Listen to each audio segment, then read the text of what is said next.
근데 요즘 이게 감기가 문제가 아니라 신종 코로나 바이러스 때문에 걱정들 엄청 많으시잖아요. 그래서 제가 이 말씀을 관련된 것에 대해서 말씀을 드리고 싶어서 이 감기로 한번 운을 한번 띄워봤어요. 지금 현재 중국에서 확진자가 5천 명이 넘었죠. 그리고 사망자도 130명이 좀 넘어가고 있어요. 그래서 정말 안타깝기도 하고 좀 두렵기도 한 것도 사실이죠. 뭐 공포감을 조성하려는 건 아니고.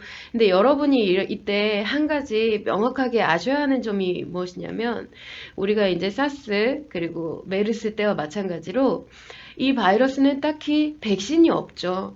현재 뭐 홍콩에서 개발을 했다 이런 얘기가 들려오고는 있는데 이게 동물 실험을 비롯해서 인간에게까지 임상 실험이 완료가 되려면 적어도 한 1년 정도 소요가 된다. 그래가지고 뭐 현재는 없는 것과 마찬가지라고 보면 되죠. 그래서 이런 바이러스에 감염되었을 때 결국 이것을 치료하고 회복을 하는 것은 우리 인체의 면역 체계예요. 정말 놀랍죠. 이게 현대는 질병으로 사망할 확률이 현저하게 낮을 정도로 의학이 많이 발달이 됐는데도 불구하고요. 그래도 이런 신종 바이러스가 출현을 하게 되면 빠른 시간 안에 백신을 만들기는 사실 좀 어려워요. 그런데 우리 인체는 결국 자가적인 면역력으로 이것을 이겨냅니다.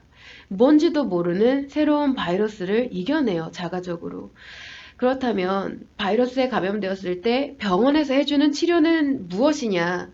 우리 인체가 스스로 이제 바이러스를 이겨낼 수 있도록 지원을 해주는 거죠.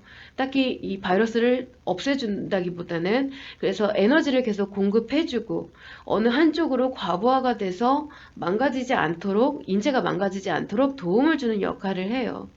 그래서 동일한 바이러스에 감염이 된다고 하더라도요.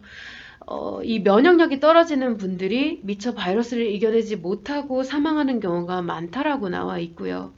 그래서 이런 질병에 있어서는 노약자, 노인뿐만 아니라 약자가 더 고위험군에 속한다고 볼 수가 있는 것입니다. 그래서 일단 최대한 발병하지 않도록 사전 예방을 하는 것이 가장 중요하죠.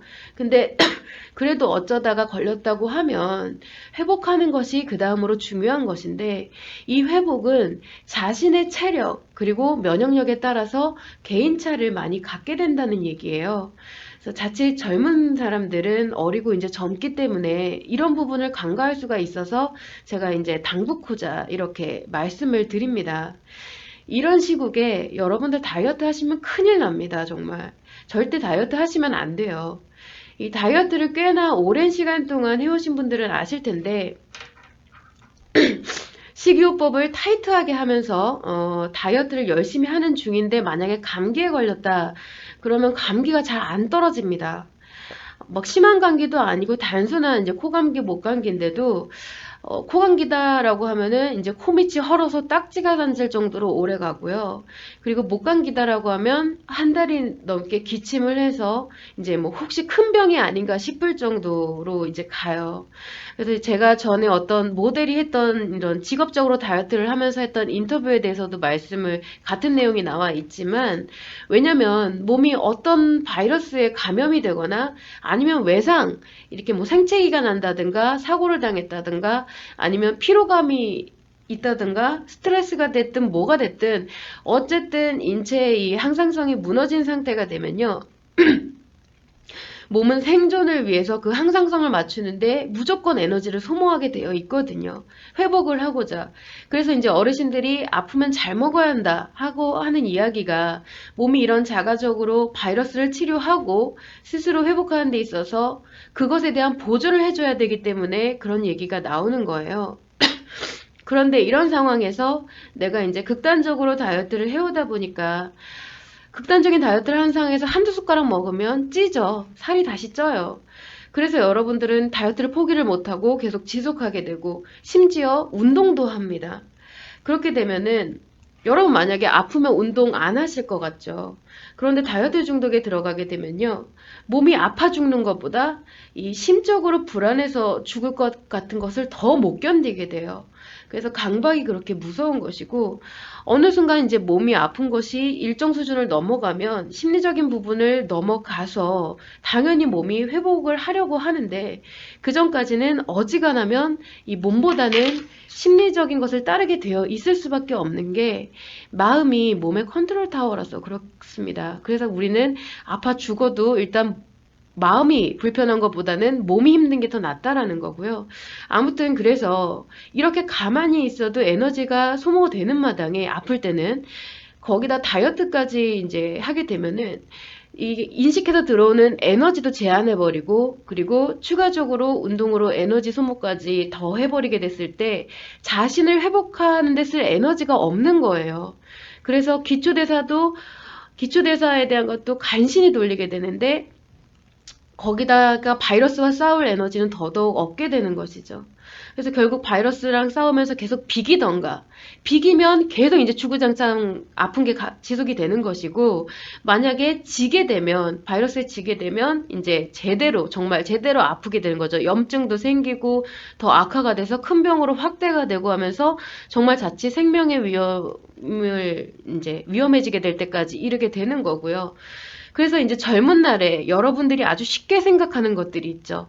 잘 먹는 거, 그리고 잘 쉬는 거, 잘 자는 거, 이런 것들이 이제 단단하고 강한 면역 시스템을 만들어 나게끔 되어서 이런 제한급의 바이러스가 발생하는 상황에서도 자신을 지킬 수 있게 만들거든요. 근데 여러분들이 좋아하시는 이런 멸균이라든가 살균 같은 거, 이런 거는 2차적인 거예요. 그리고 이런 것들이 과연 얼마나 큰 예방이 될까 하는지 한번 생각해 보셔야 돼요. 멸균이나 살균은요, 일단 밀실에서만 가능한 것이고, 이렇게 야외, 트여진 공간, 도로, 공공장소, 이런 것에서는 하등 의미가 없는 부분이에요. 도리어 너무 균에 대한 이런 면역이 없는 상황이라고 하면은, 이처럼 큰 바이러스가 창궐하게 됐을 때는 거기에 대처할 능력조차 없게 된다라는 거죠. 그래서 이런 부분을 좀 참고를 하셔서 빈대를 잡으려다가 초가상간 태우는 경우는 없어야겠죠. 그래서 이렇게 위험할 때일수록 잘 먹고 푹 쉬고, 이제 감기 걸린 제가 말씀드릴 부분은 아니지만 어쨌든 잘 쉬어가면서, 다이어트는 금물이라는 점을 꼭 명심하시면 좋을 것 같습니다. 아, 네, 진세라피나님. 맞아요. 면역력이 굉장히 중요합니다. 남녀노소 안 가리고 굉장히, 이럴 때일수록 굉장히 중요하죠. 물론 이런 전반적인 국민의 안전에 대해서는 국가에서 많이 대책을 세우고, 그리고 안전을 좀 지켜줘야 되죠. 국민들을 보호해줘야 되지만, 그것에 대해서 이제 우리가 운운하기 전에 우리 스스로 역시 이제 국가의 대책을 논하기 전에 자신을 먼저 어떻게 하면 지킬 수 있는지는 생각을 해봐야 되고, 거기에 대해서 최선을 다해야 돼요. 그래서 부족한 부분에 대해서는 영양제도 좀 먹고요. 필요하다고 하면. 그리고 이제 현대인들 같은 경우는 음주와 정크푸드로 인해서 이제 나름 자기는 잘 먹는다고 생각을 하지만 실질적으로 영양이 부족한 경우가 굉장히 많아요. 그래서 그런 부분들을 항상 고려를 해서, 아무튼 제가 다이어트를 하다가 굉장히 많이 아파봤기 때문에 이런 노파심, 이런 것에 대해서 정말 많이 걱정이 됐어요. 이런 사태가 발생했을 때, 아, 정말 이거는 다이어트 심하게 하다가는 혹시나 바이러스 감염이 되거나 했을 때는 정말 사망할 수도 있겠구나. 지금 현재 감염된 연령대가 거의 5, 60대라고 합니다. 면역력이 한참 떨어지기 시작할 때죠. 그런 것 때문에 한번 잔소리 아닌 잔소리를 서두를 좀 길게 말씀을 드려봤으니까 한번 참고를 해보시면 좋을 것 같습니다.